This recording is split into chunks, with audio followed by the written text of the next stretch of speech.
Children. ఈ రోజు మనము అడిషన్ ని కొంచెం డిఫరెంట్ గా నేర్చుకుందాం. ఆల్రెడీ మీకు వచ్చు, రాని వాళ్ళ కోసం ఇంకొకసారి చెప్తాం. ఓకేనా? కొంచెం పేపర్ తో చెప్తాం. పేపర్ తో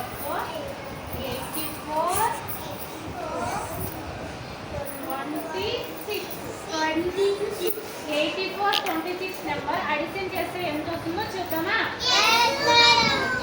ఇక్కడ 1 ప్లస్ ఏమేమి ఉన్నాయి? 4, 6 ఉన్నాయి. 4, 6 ఎంత అవుతుందో కౌంట్ చేద్దాం. ఇక్కడ 4 ఉంది కదా, 4 కి 4 డాట్స్ వేసాను, చుక్కలు వేసాను. ఇవన్నీ కౌంట్ చేసి ఈజీగా చేయొచ్చు. ఓకేనా? 1 2 3 4 5 6 7 8 9 10. ఎంత వచ్చింది?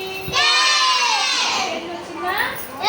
అంటే మనము 10th ప్లేస్ లో 1 పెట్టుకుంటాం కదా. 1 10th ప్లేస్ లో 1 పెడతాం కదా. ఇప్పుడు 10th ప్లేస్ లో ఉన్నవన్నీ కౌంట్ చేద్దాం.